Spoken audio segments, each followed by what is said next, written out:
जय हिंद। आप सभी को मेरी तरफ से प्यार भरा नमस्कार। आशा करता हूँ आप सब बढ़िया हैं और तैयारी बढ़िया चल रही है। डियर स्टूडेंट्स, आखिरी क्लास जो मैंने ली थी, मैंने वहाँ पे आपको जालियांवाला बाग हत्याकांड के बारे में पढ़ाया हुआ था। सारी की सारी चीज़ें मैंने डिटेल में समझाई हुई थी। और उसके पहले जो क्लास थी वो गवर्नमेंट ऑफ इंडिया एक्ट 1919 के बारे में थी। ठीक है। अगर आपने वो क्लास नहीं देखी है तो लिंक आपको डिस्क्रिप्शन में दे दिया जाएगा, आप उस क्लास को देख सकते हैं। आज का जो हमारा टॉपिक है वो गवर्नमेंट ऑफ इंडिया एक्ट 1935 है। इसका बैकग्राउंड क्या था, क्यों फॉर्म किया गया, सारी सारी चीजें मैं आपको डिटेल में पढ़ाऊंगा। ठीक है। चलिए सबसे पहले देखते हैं कि गवर्नमेंट ऑफ इंडिया एक्ट 1935 जो फॉर्म किया गया तो उसके पीछे क्या वजह थी। ठीक है। सबसे पहले देखते हैं साइमन कमीशन। मैंने आपको एक्ट ऑफ 1990 में पढ़ाया हुआ था कि यहाँ पे एक प्रावधान किया गया था कि 10 साल बाद एक कमीशन की स्थापना की जाएगी। मैंने आपको बताया था कि 10 साल बाद एक कमीशन की स्थापना की जाएगी और ये कमीशन जांच करेगा कि 1919 में जो प्रावधान किए गए थे, जो गवर्नमेंट ऑफ इंडिया एक्ट 1919 था, उसमें जो प्रावधान किए गए थे क्या वो सही थे या फिर नहीं थे। और जो भारतीय हैं जो पूर्ण स्वराज्य की मांग कर रहे हैं तो क्या उन्हें पूर्ण स्वराज्य दिया जाना चाहिए या फिर नहीं दिया जाना चाहिए। ठीक है। 1919 के बाद 10 साल में फॉर्म होना था, लेकिन साइमन कमीशन की रिपोर्ट 1927 में ही आ जाती है। अब साइमन कमीशन की रिपोर्ट में दिक्कत ये थी कि सारे के सारे ब्रिटिश ऑफिशियल्स ही थे। इसमें किसी भी भारतीय व्यक्ति को शामिल नहीं किया गया था। यानी कोई भी जो साइमन कमीशन था उसमें जितने भी मेंबर्स थे उसमें इंडियन एक भी नहीं थे, भारतीय बिल्कुल भी नहीं थे। ठीक है।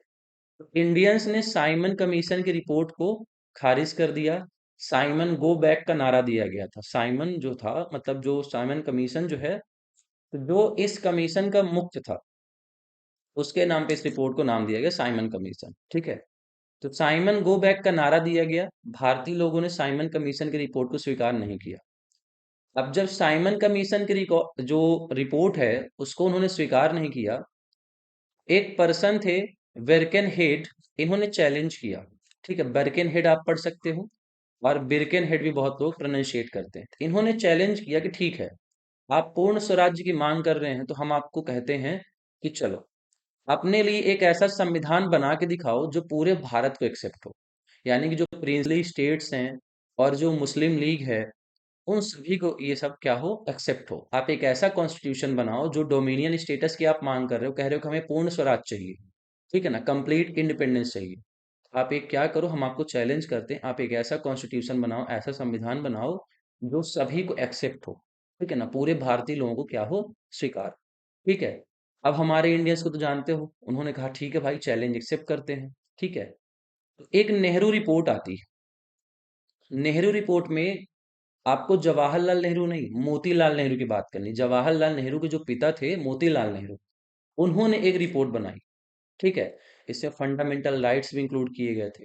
ठीक है। इन्होंने कहा कि हमें सेंट्रल गवर्नमेंट चाहिए और स्टेट गवर्नमेंट भी होनी चाहिए। ठीक है, जैसा अभी हमारे यहाँ सिस्टम चलता है, सेंट्रल पे भी गवर्नमेंट है और अलग अलग स्टेट्स पे भी गवर्नमेंट है।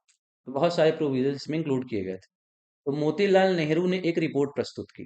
ठीक है। इसके अलावा ध्यान रखिएगा, जिन्ना ने भी अपना 14 पॉइंट प्लान, जिन्ना का 14 पॉइंट जो था, 14 पॉइंट प्लान था, उन्होंने भी प्रस्तुत किया हुआ।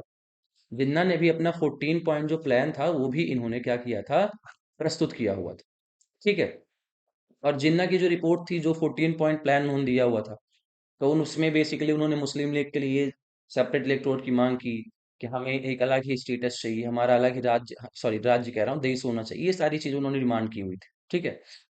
लेकिन जो मेन मुख्य मुद्दा था यहाँ पे, इन्होंने डिमांड की डोमिनियन स्टेटस की। जो यहाँ पे डिमांड की गई, तो यहाँ पे डिमांड हुई डोमिनियन स्टेटस की। ठीक है। अब डोमिनियन स्टेटस की मांग की गई, 1 साल का टाइम दिया गया। जो रिपोर्ट नेहरू ने प्रस्तुत की थी, तो ब्रिटिश को इन्होंने 1 साल का टाइम दिया कि आप हमारी बात को स्वीकार करिए अन्यथा हम आंदोलन करें। ठीक है।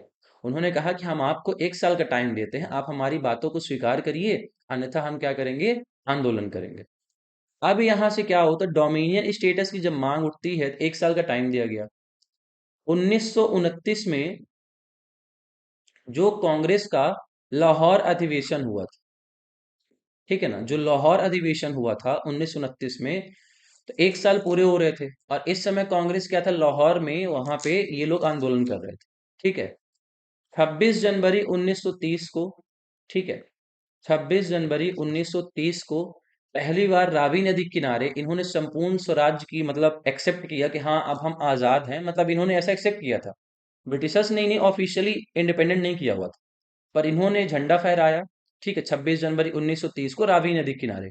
इसीलिए आपको देखना होगा कि 26 नवंबर 1949 को हमारा कॉन्स्टिट्यूशन तैयार हो गया था, सभी लोगों ने साइन कर दिया हुआ था। पर इसे लागू किया गया 26 जनवरी 1950 को लागू किया गया था। उस टाइम पे क्या था, 26 जनवरी 1930 को पहली बार ऐसा हुआ था कि रावी नदी किनारे वहां पे जो लाहौर अधिवेशन चल रहा था, उधर पे पहली बार फ्लैग को मतलब जो झंडा था उसको फहराया गया, सभी लोगों ने संपूर्ण स्वराज की मांग की और उसको एक्सेप्ट भी किया हुआ था लगभग लगभग। अब उसके बाद देखिए क्या होता है, गोलमेज सम्मेलन होता है। गोलमेज सम्मेलन का सिंपल सा मतलब बता देता हूँ, राउंड टेबल कॉन्फ्रेंस जो थी। ठीक है, मैं इसको इरेज कर देता हूँ। राउंड टेबल कॉन्फ्रेंस, ठीक है, 3 राउंड टेबल कॉन्फ्रेंस हुई थी। ठीक है, 1930 से 32 तक। ठीक है, राउंड टेबल कॉन्फ्रेंस चालू होता है। गोलमेज सम्मेलन को बेसिकली यही कहा जाता है, ठीक है ना। ये जो पार्ट जो सम्मेलन होना था वो इंग्लैंड में होना था। ठीक है, इसमें क्या था, 3 राउंड टेबल कॉन्फ्रेंस रखा गया। अब क्या था कि जो 1 साल का टाइम कांग्रेस ने दिया हुआ था, उसकी मांग को तो स्वीकार नहीं किया गया। तो कांग्रेस ने इस गोलमेज सम्मेलन का बायकॉट किया था। आप इतना जरूर ध्यान रखिए, बस जो सेकंड वाला था, सेकंड जो राउंड टेबल कॉन्फ्रेंस था, second second round table conference था, उस पे गांधी ने पार्टिसिपेट किया था।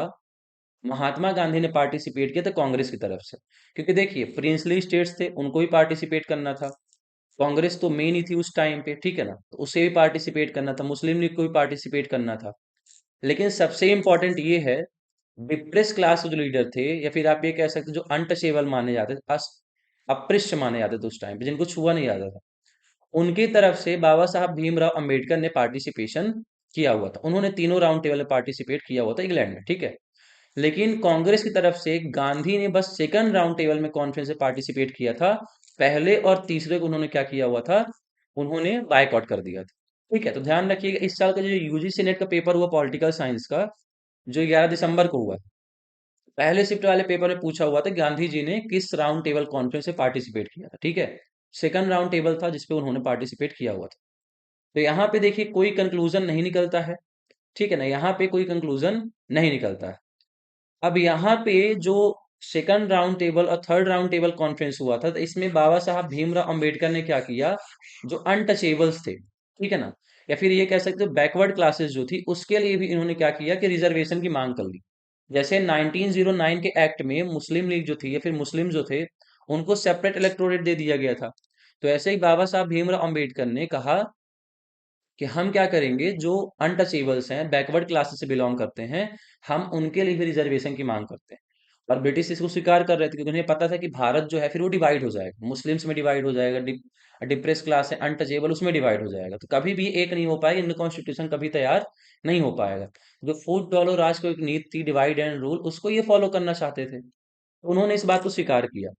अब जब इस बात को स्वीकार किया, तो गांधी जी उस समय पूना पैक्ट जो चल रहा था, सॉरी पूना पैक्ट कह रहा हूँ, ये वर्धा जेल में थे, यरबदा जेल उसको बोला जाता है, तो वहां पे वो थे।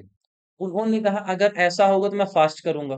ठीक है ना, उन्होंने कहा कि मैं भोजन ही नहीं करूंगा। फास्ट मतलब होता है कि वो जब तक मृत्यु नहीं हो जाती है तब तक वो अन्न जल सब कुछ त्याग देंगे। ठीक है ना, फिर वहां पे एक पूना पैक्ट साइन किया जाता है, गांधी जी और कांग्रेस के बीच में होता है। हालांकि गांधी जी ने इसमें पार्टिसिपेट नहीं किया था, लेकिन कांग्रेस और बाबा साहब भीमराव अम्बेडकर के बीच में क्या होता है, एक पूना पैक्ट साइन होता है, 1932 में साइन होता है।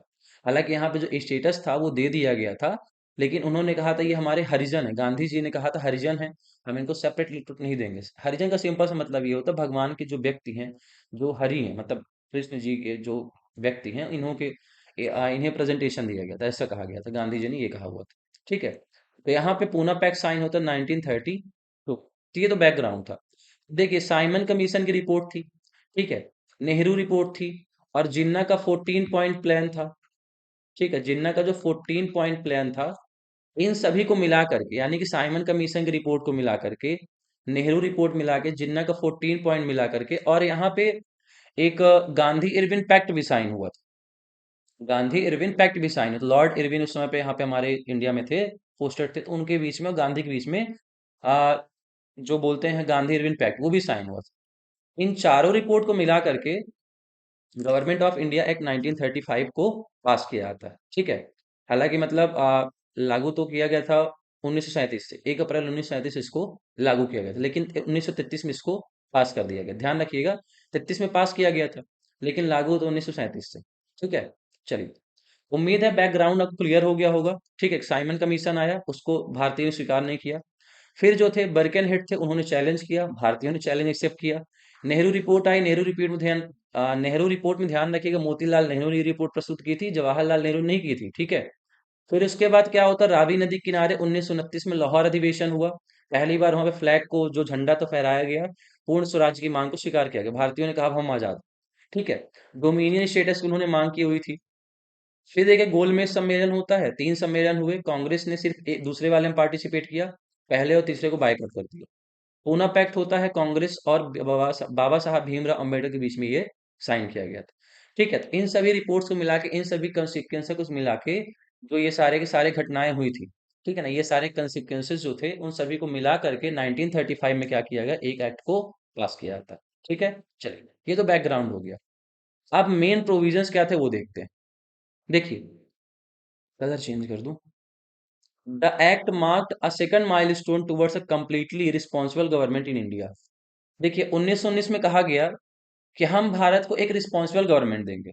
1919 में कहा गया कि हम भारत को एक रिस्पॉन्सिबल गवर्नमेंट देंगे। उसके बाद 1919 के बाद 1935 का ये एक्ट ऐसा था जहां पे रिस्पॉन्सिबल गवर्नमेंट की बात की गई थी, और यहाँ पे कंप्लीटली रिस्पॉन्सिबल गवर्नमेंट दे दी गई थी। यानी जो ब्रिटिशर्स थे अब पूरी तरीके से भारत के लिए रिस्पॉन्सिबल थे, जिम्मेदार हैं।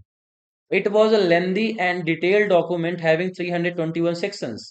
कहते ये काफी बड़ा डॉक्यूमेंट था, इसमें 321 भाग थे, 321 सेक्शन से, और 10 स्केड्यूल थी, 10 इसमें अनुसूचियों को सम्मिलित किया गया था। ठीक है। जो भी आप लोग पढ़ते हो ना फंडामेंटल राइट्स भी इंक्लूड किए गए थे। ठीक है। बहुत सारे प्रोविजन जो आपको मैं बताऊंगा आगे। ठीक है। चलिए, अब देखिए फीचर क्या थे, इसके मुख्य फीचर क्या थे, 1935 को जो एक्ट लाया गया उसके मुख्य फीचर क्या थे।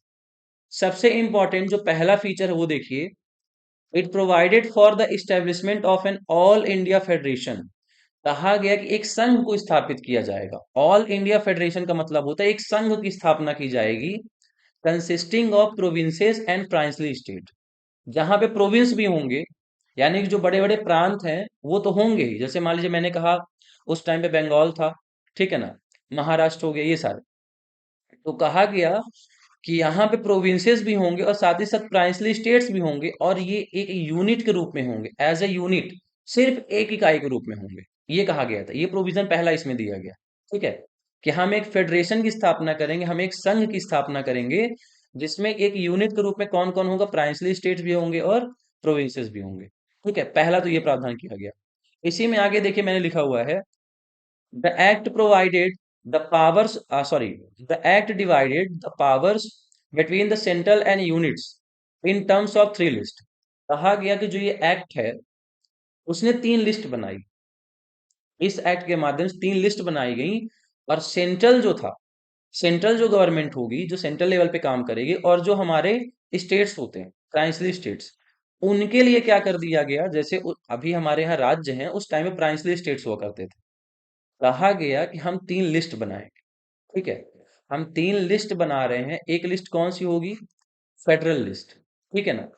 फेडरल लिस्ट में क्या होगा, सेंटर के लिए होंगे, कितने आइटम्स इंक्लूड थे, 59 आइटम्स। जैसे हमारे यहाँ अभी है 3 लिस्ट हैं, सेंट्रल लिस्ट है, स्टेट लिस्ट है, और कंकरेंट लिस्ट है। हालांकि इसको यूनियन लिस्ट बोला जाता है, सेंट्रल नहीं कहूंगा, यूनियन लिस्ट कहा जाता है। यूनियन लिस्ट जो होती है उस पे सिर्फ यूनियन गवर्नमेंट, यानी कि जो केंद्र सरकार, वो लॉ बना सकती है। स्टेट लिस्ट में अलग अलग राज्य हैं, वो लॉ बना सकते। कंकरेंट लिस्ट में दोनों मिल करके बना सकते। कंकरेंट लिस्ट जो समवर्ती सूची जो होती है, उसमें केंद्र सरकार राज्य सरकार दोनों मिल करके नियम बना सकते हैं। ठीक है। तो यहाँ पे देखिए लिखा है 3 लिस्ट थी, पहली थी फेडरल, सेंटर के लिए थी, 59 आइटम्स इसमें इंक्लूड किए गए थे। ठीक है। प्रोविंशियल लिस्ट थी, जिसमें कि 54 आइटम्स इंक्लूड किए गए थे, और ये प्रोविंस के लिए थी, अलग अलग जो प्रांत थे उनके लिए ये थी। इसमें 54 आइटम थे। और तीसरी थी कंकरेंट लिस्ट, समावर्ती सूची इसको बोला जाता है।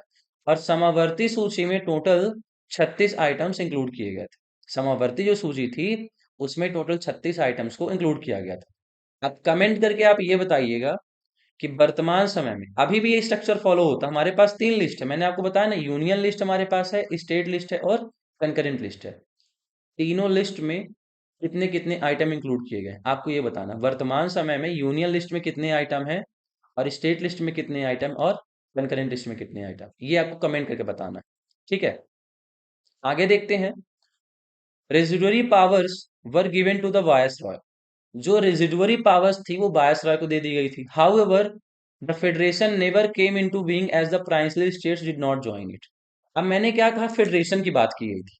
फेडरेशन मतलब कहा गया कि एक ऐसी सरकार बनाई जाएगी जो एक यूनिट के रूप में काम करेगा। ठीक है, एक यूनिट के रूप में काम करेगा, लेकिन कहता है कि ये फेडरेशन कभी आया ही नहीं, अस्तित्व में ही नहीं आ पाया। क्योंकि जो प्राइंसली स्टेट्स थे, जो मतलब कि जैसे प्राइंसली स्टेट जहां पे राजा लोग रूल किया करते थे, उन्होंने कभी ज्वाइन ही नहीं किया। अब एक सिंपल से बताओ, सिंपल सी बात बताना। 1990 में कहा गया, 1919 का जो एक्ट था, कि जो राजा महाराजा लोग हैं ना वो स्वतंत्र रहेंगे। ठीक है ना, वो स्वतंत्र रहेंगे, रूल उनका क्राउन का है, भारत पे क्राउन का रूल है, लेकिन वो अपना फंक्शन करने के लिए वो फ्री है। ठीक है ना, उनसे कुछ छीना नहीं जाएगा, वो फ्री है। अब अगर तुम फ्री हो, ठीक है ना, अब अगर तुम फ्री हो तो सेंट्रल लेवल में जाकर क्यों बैठोगे? अपनी जो मतलब अपनी पावर है तो किसी के अधीन क्यों करोगे? क्योंकि वहां पे तो जो ऑटोनॉमी थी, रेजिडुअल पावर थी, वो किसको दे दी गई थी? वायसराय को दे दी गई थी। तो राजा महाराजा जब अपने राज्य में स्वतंत्र हैं तो वो सेंट्रल लेवल क्यों ज्वाइन करेंगे जाकर के? वो इस फेडरेशन को ज्वाइन ही क्यों करेंगे? जो ऑल इंडिया फेडरेशन बनाना था उसको ज्वाइन क्यों करेंगे? क्योंकि वो तो स्वतंत्र हैं। अगर ज्वाइन कर लेंगे तो उनकी स्वतंत्रता छीन जाएगी, वो फेडरेशन में आ जाएंगे, उनके हिसाब से रूल नियम कानून नहीं चल पाएंगे। उन्होंने कभी इसको ज्वाइन ही नहीं किया, ये फेडरेशन कभी आ ही नहीं पाया, अस्तित्व में कभी आया ही नहीं। ठीक है, आगे देखते हैं सेकंड प्रोविजन क्या कहता है। It abolished dyarchy in the province. कहते हैं जो डायरकी का सिस्टम इंट्रोड्यूस किया गया था 1919 में। अगर आपने ये नहीं देखा डायरकी का, तो मैंने समझाया हुआ 1919 के एक्ट में, वहां पे आप देख लीजिएगा। डायरकी का सिस्टम जो इंट्रोड्यूस किया गया था प्रोविंस लेवल पे, उसको यहाँ पे क्या कर दिया गया, अबॉलिश कर दिया गया, उसको यहाँ पे खत्म कर दिया गया था। ठीक है, आगे देखते हैं। कुछ चीजें हालांकि हाइड हो रही हैं, पर ज्यादा नहीं, चलिए मैं साइड हो जाऊंगा, चीजें दिखेंगी आपको। आगे कहा गया, and introduce provincial autonomy in its place. अब कहा गया कि जो प्रोविंस में डायरकी सिस्टम इंट्रोड्यूस किया गया था हम उसको अबॉलिश कर रहे हैं, डायरकी वहां पे रहेगा ही नहीं, प्रोविंशियल ऑटोनॉमी दे दी गई। अब जो ये हमारे प्रोविंस हुआ करते थे उनको प्रोविंशियल ऑटोनॉमी दे दी गई, भाई तुम स्वतंत्र हो, नाउ यू आर फ्री। ठीक है, तुम क्या हो, स्वतंत्र हो। इसीलिए तो प्रांसली स्टेट्स थे, उन्होंने फेडरेशन को ज्वाइन नहीं किया हुआ था।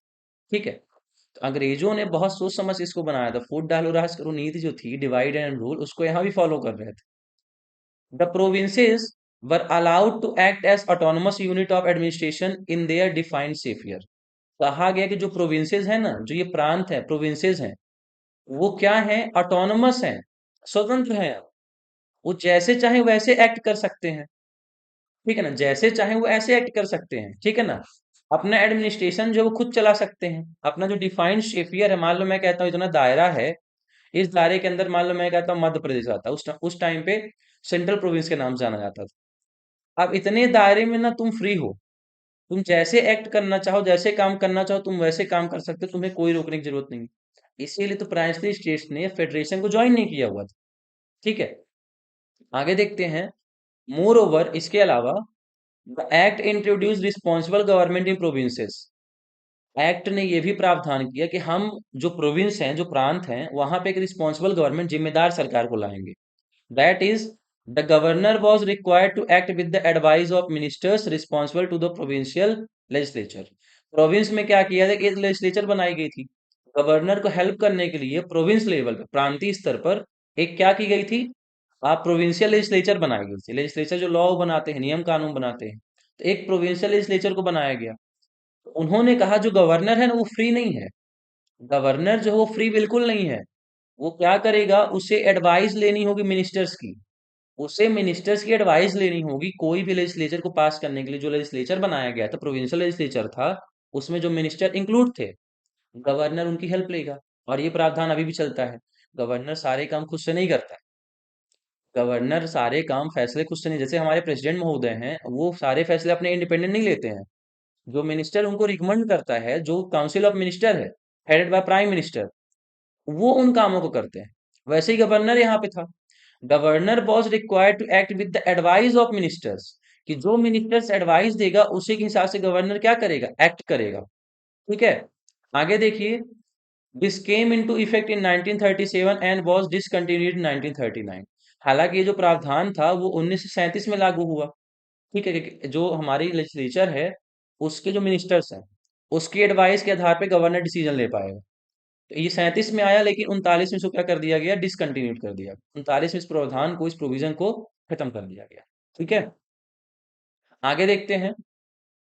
It provided for the adoption of dyarchy at the centre. अब देखिए क्या होता है। यहाँ पे मैंने आपको बताया कि डायरकी को यहाँ पे खत्म कर दिया गया प्रोविंशियल लेवल पे। प्रोविंशियल लेवल पे डायरकी खत्म किया और लागू कहाँ पे कर दिया, सेंट्रल लेवल पे। ठीक है, केंद्र पे इसको लागू कर दिया, केंद्र पे लागू कर दिया। लेकिन जो प्रांत थे, जो प्रिंसली स्टेट कह सकते हो, वहां पे इसको खत्म कर दिया गया। ठीक है, consequently the federal subjects were divided into reserve subject and transfer subject.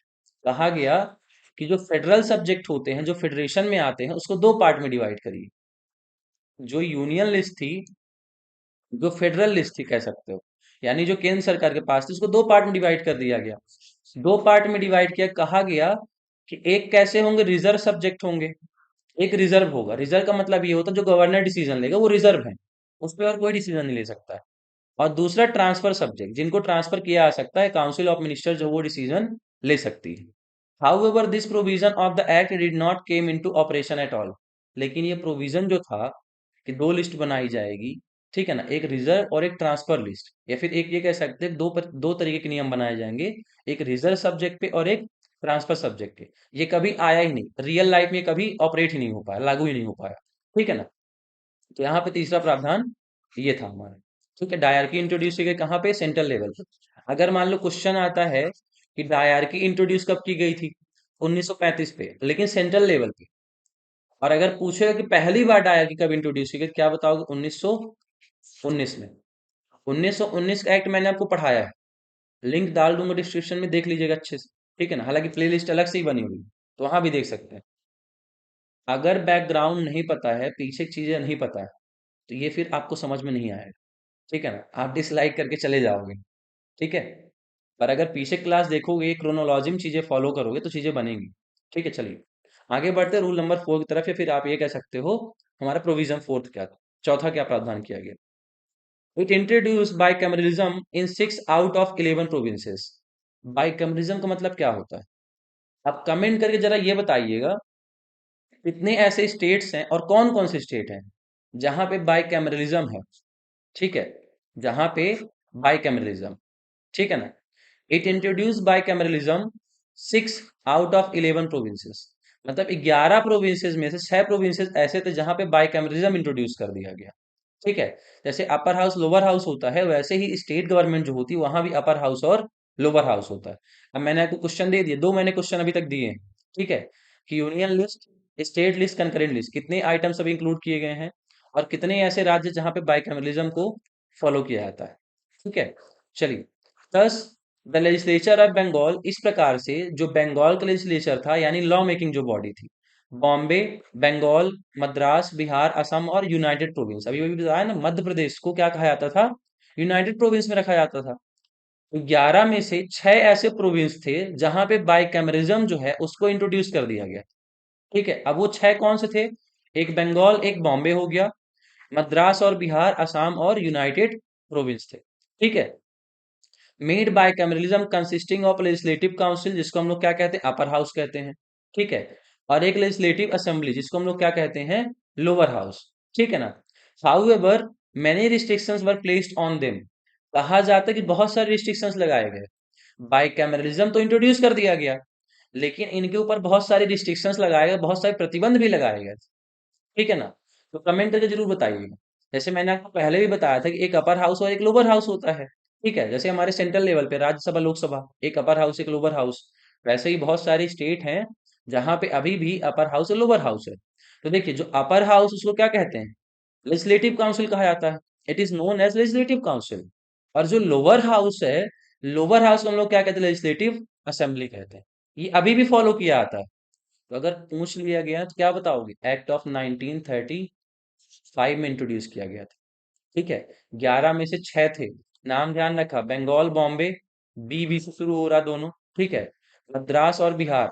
हालांकि ऐसे भी लिख सकते हो, बिहार को भी बगल में लिख सकते हो, 3 बी हो जाएंगे तो शुरू में समझ में आया, बंगाल बॉम्बे बिहार। उसके बाद क्या कर सकते हो?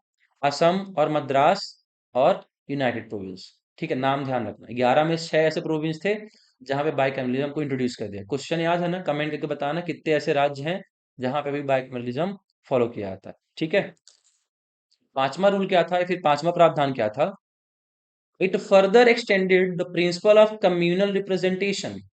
कम्युनल रिप्रेजेंटेशन पहली बार कब शुरू किया गया? 1909 में। ठीक है, 1909 में इंट्रोड्यूस किया गया, जहां पे मुस्लिम जो थे उनको सेपरेट इलेक्टोरेट दे दिया गया, या फिर ये कह सकते हो कम्युनल रिप्रेजेंटेशन दे गया। कम्युनिटी के आधार पे उनको रिप्रेजेंटेशन, वोट डालने का अधिकार दिया गया। तो इसको यहाँ पे और एक्सटेंड किया गया, इसको बढ़ा दिया गया। ठीक है, किसको किसको मिल गया? सेपरेट इलेक्टोरेट जो था, सेपरेट इलेक्टोरेट का मतलब ये होता है कि जो कैंडिडेट जिस कास्ट का जहां पे खड़ा हुआ वोटिंग पे, चुनाव पे, उसको सिर्फ वही वोट दे सकते, अदर कास्ट के लोग वोट नहीं दे सकते। ठीक है, डिप्रेस क्लास जो थे, शेड्यूल कास्ट, उनके लिए भी एक्सटेंड कर दिया गया था। वुमेन को भी रिप्रेजेंटेशन दे दिया गया, और लेबर जो थे, वर्कर्स जो थे, उनको भी रिप्रेजेंटेशन दे दिया गया कि भाई ठीक है, तुमको भी हम रिप्रेजेंटेशन दे रहे हैं। अगर मान लो कोई वुमेन महिला खड़ी, मतलब कोई महिला है वो खड़ी हो रही चुनाव पे, तो उसको सिर्फ महिलाएं ही वोट दे पाएंगी। तो कम्युनल रिप्रेजेंटेशन जो था उसको यहाँ पे क्या कर दिया गया? एक्सटेंड कर दिया गया, इसको यहाँ पे बढ़ा दिया गया। ठीक है, चलिए आगे देखते हैं। प्रोविजन 6 क्या था? It abolish the council of India establish by the government of India act 1858। 1858 का जो नियम था, उसमें क्या किया गया? काउंसिल ऑफ इंडिया की स्थापना की गई थी। ठीक है ना, काउंसिल ऑफ इंडिया की स्थापना की गई थी। इसको यहाँ से अबॉलिश कर दिया गया 1935 के एक्ट के माध्यम से। काउंसिल ऑफ इंडिया जो कि 1858 के एक्ट के तहत स्थापित की गई थी, तो इसको क्या कर दिया गया? अबॉलिश कर दिया, इसको हटा दिया गया यहाँ से। The secretary of state for India was provided with a team of adviser. अब जो secretary of state for India था, ठीक है ना, जो यहाँ के अफेयर हैंडल किया करता था नॉर्मली, हालांकि यहाँ रहता नहीं था, इंग्लैंड में ही रहा करता था, उसको एडवाइस करने के लिए, उसको हेल्प करने के लिए क्या कर दिया गया? एक टीम ऑफ एडवाइजर दे दी गई। जो सलाह देते हैं उनकी एक टीम बना के दे दी गई थी। ठीक है, लेकिन ध्यान रखना, जो काउंसिल ऑफ इंडिया है, जो कि 1858 के एक्ट के तहत स्थापित की गई थी, तो इसको यहाँ से क्या कर दिया गया? अबॉलिश कर दिया गया, हटा दिया गया। क्वेश्चन डायरेक्ट आते हैं, नेट जीआरएफ में डायरेक्ट क्वेश्चन पूछता है कि जो 1858 में काउंसिल ऑफ इंडिया की स्थापना की गई थी, उसे किस एक्ट के माध्यम से पाया गया? ध्यान रखिएगा, एक्ट ऑफ 1935 था। ठीक है, इसके प्रोविजन बहुत इंपॉर्टेंट। जब आप हमारा भारतीय कॉन्स्टिट्यूशन पढ़ोगे ना, तो इसमें बहुत सारे प्रोविजन इसी एक्ट के मिलते हैं। 50% जो प्रोविजन है इसी एक्ट से लिए गए हैं। ठीक है, चलिए 7 नंबर देखते हैं। ठीक है, प्रोविजन 7 क्या था? It extended franchises. ठीक है ना, वोट डालने का अधिकार था ना, फ्रेंचाइज, वोट डालने का अधिकार, उसको बढ़ा दिया गया। क्या था? About 10% of the total population got the voting right. जो 10% हमारी पॉपुलेशन थी, जो हमारे भारत की जनसंख्या थी उस टाइम पे, 10% जनसंख्या को वोट डालने का अधिकार दे दिया गया था। पहले बहुत कम था, जो पढ़े लिखे हैं, जो टैक्स पे करते हैं, जिनके पास प्रॉपर्टी है, वही बस वोट दे सकते हैं। लेकिन अब इसको थोड़ा बढ़ाया गया, और 10% तक, कई बुक में आपको 14% मिल जाएगा। ठीक है, तो मैंने पहले ही बता दिया। जो एम लक्ष्मीकांत का 7th एडिशन है, उसमें 10% ही लिखा हुआ है। पर बहुत सारी, अगर आप वेबसाइट में जाकर के देखते हो, मॉडर्न हिस्ट्री अगर पढ़ते हो, तो वहाँ पे 14% भी मिल जाता है। ठीक है, तो अगर 10% लिखा, 14%, तो वो मैटर नहीं करता है। बस ये बताया जाएगा कि जो वोट डालने का अधिकार था, वो एक्ट ऑफ 1935 के माध्यम से क्या किया गया था? बढ़ा दिया गया था।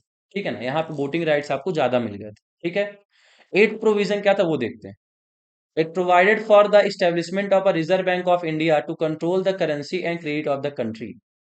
1935 में भारतीय रिजर्व बैंक की स्थापना की गई।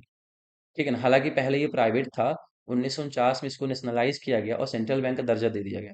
ठीक है। लेकिन पैसे कंट्रोल करने के लिए, करेंसी कंट्रोल करने के लिए, भारत के क्रेडिट को कंट्रोल करने के लिए 1935 में जो था रिजर्व बैंक ऑफ इंडिया की स्थापना की गई थी। 1 अप्रैल 1 अप्रैल 1935, ठीक है ना, 1 अप्रैल 1935 इसने काम करना शुरू कर दिया था। इसीलिए हमारे यहाँ जो फिनेंशियल ईयर है वो 1 अप्रैल शुरू होता है, ठीक है, और 31 मार्च तक चलता है। ठीक है, फाइनेंशियल ईयर जो होता है 1 अप्रैल से चालू होता है। 1 अप्रैल 1935 को भारतीय रिजर्व बैंक ने अपना काम करना शुरू किया हुआ था, इसीलिए फाइनेंशियल ईयर 1 अप्रैल से यहाँ पे लागू होता है। ठीक है, तो एट्थ प्रोविजन ये हो गया। नाइन्थ प्रोविजन क्या कहता है? It provided for the establishment of not only a federal public service commission. मैंने बताया था यूपीएससी की स्थापना कर दी गई थी। बात कब चल रही थी? 1853 से। ठीक है, पर जो कमीशन है उसकी स्थापना 1927 में की गई थी। 1927 में की गई थी। तब उसको कहा जाता था फेडरल पब्लिक सर्विस कमीशन कहा जाता था। यूपीएससी जो अभी आप तैयारी करते हो, फेडरल पब्लिक सर्विस कमीशन, तो ये 1937 में स्टैब्लिश कर दिया गया। But also a provincial public service commission, province के लिए, प्रांत के लिए, राज्यों के लिए भी एक प्रोविंस जो था सर्विस कमीशन था, उसकी स्थापना की गई थी। और एक ज्वाइंट पब्लिक सर्विस कमीशन की स्थापना की गई, दो और दो से ज्यादा प्रोविंस के लिए। जो प्रोविजन अभी फॉलो होता है, देखिए यूपीएससी है, ठीक है, और बहुत सारे स्टेट में, जैसे मान लीजिए मैं कहता हूँ एमपीपीएससी, ठीक है, यूपीएससी सेंट्रल के लिए हो गया। अलग अलग राज्य में उनके स्वयं के क्या है, पब्लिक सर्विस कमीशन है। और ये भी प्रावधान है कि एक जॉइंट पब्लिक सर्विस कमीशन भी काम करता है। अभी भी एक जॉइंट पब्लिक सर्विस कमीशन काम करता है, जिसका काम क्या है कि दो और दो से ज्यादा राज्यों के लिए जो सर्वेंट होते हैं, आईएएस आईपीएस होते हैं, उनका सिलेक्शन करता है, उनका एग्जाम कंडक्ट करवाता है। ठीक है, तो जो प्रोविजन 1935 में लाया गया तो वो अभी भी फॉलो किए जाते हैं। यूपीएससी भी है, और बहुत सारे स्टेट पीसीएस एग्जाम होते हैं वो भी है, और एक ज्वाइंट पब्लिक सर्विस कमीशन भी है जो कि काम करता है। ठीक है, तो 9 प्रोविजन ये हो गया। आखिरी प्रोविजन की तरफ बढ़ते हैं। ठीक है, it provided for the establishment of federal court which was set up in 1937। ठीक है, एक क्या किया गया, फेडरल कोर्ट की स्थापना की है। फेडरल कोर्ट का मतलब क्या होता है? सिंपल समझो, सेंट्रल गवर्नमेंट की बात कर रहा, सुप्रीम कोर्ट की बातें हो रही। फेडरल कोर्ट मतलब क्या है? सुप्रीम कोर्ट की बात हो रही। 1937 में इसकी स्थापना की गई थी। बाद में हालांकि सुप्रीम कोर्ट दर्जा दिया गया था, लेकिन पहले इसको हम लोग क्या कहते थे? Federal court. लेकिन मैंने आपको पढ़ाया था 1783 का जो एक्ट था, ठीक है ना, 1783 और 1782, 82 तो नहीं कहूंगा, 81 कह सकते हो, ठीक है ना। उसमें कोलकाता में भी क्या की गई थी? एक कोर्ट की स्थापना की गई थी। ठीक है, लेकिन फेडरल कोर्ट जो है उसकी स्थापना 1937 में की गई, और इसका प्रावधान किसमें था? गवर्नमेंट ऑफ इंडिया एक्ट 1935 में था। ठीक है, तो यहाँ पे सारे के सारे प्रोविजन मैंने आपको पढ़ा दिए हैं। ठीक है, तो देखिए सुप्रीम कोर्ट की स्थापना की गई थी। इसके अलावा joint public service commission, state public service commission की स्थापना की गई, रिजर्व बैंक ऑफ इंडिया की स्थापना की गई। जो वोट डालने का अधिकार था, पॉपुलेशन 10% पॉपुलेशन एक्सटेंड कर दिया गया था। काउंसिल ऑफ इंडिया जो कि 1858 के तहत स्थापित की गई थी, उसको खत्म कर दिया गया था। ठीक है, पांचवा प्रोविजन क्या था? डिप्रेस क्लास जो थे, वुमेन थी और लेबर, उनके लिए क्या था? जो रिजर्वेशन था, ठीक है ना, कम्युनल रिप्रेजेंटेशन, उसको बढ़ा दिया गया था। इसके अलावा जो 11 राज्य थे, या फिर कह सकते 11 प्रोविंस हुआ करते थे, उनमें 6 प्रोविंस को क्या कर दिया गया? बाइकैमरिज्म दे दिया गया था। ठीक है, इसके अलावा देखिए यहाँ पे है डायरकी को कहाँ इंट्रोड्यूस किया गया था? सेंट्रल लेवल पे इंट्रोड्यूस किया गया था, लेकिन ये एक्चुअली में कभी ऑपरेशन में नहीं आ पाया। इसके अलावा प्रोविंस लेवल से क्या किया गया? डायरकी को हटा दिया गया था, अबॉलिश कर दिया गया था। ठीक है, अब देखते हैं लास्ट पहला प्रोविजन क्या था। 3 लिस्ट बनाई गई, कहा गया कि एक यूनियन की स्थापना की जाएगी। ठीक है, लेकिन वो लोग सेपरेट रूप से फंक्शन करें, अलग अलग से। तो 3 लिस्ट बनाई गई, फेडरल लिस्ट, प्रोविंशियल लिस्ट और कंकरेंट लिस्ट बनाई गई थी। ठीक है, तो ये सारे के सारे प्रोविजंस थे। पूरा पूरा बैकग्राउंड मैंने आपको बता दिया हुआ है। ठीक है, तो गवर्नमेंट ऑफ इंडिया एक्ट 1935 यहीं पे खत्म होता। काफी इंपॉर्टेंट एक्ट है। जब आप इंडियन कॉन्स्टिट्यूशन पढ़ेंगे तो बहुत सारे ऐसे प्रोविजंस हैं जो कि इससे इंक्लूड किए गए, इससे लिए गए हैं। ठीक है, तो उम्मीद करता हूँ क्लास आपको पसंद आई होगी। अगर कोई टॉपिक नहीं समझ में आया तो आप कमेंट करके जरूर बताइए। ठीक है, चलिए तैयारी बढ़िया से करते रहिए। मिलेंगे नेक्स्ट क्लास में। जय हिंद।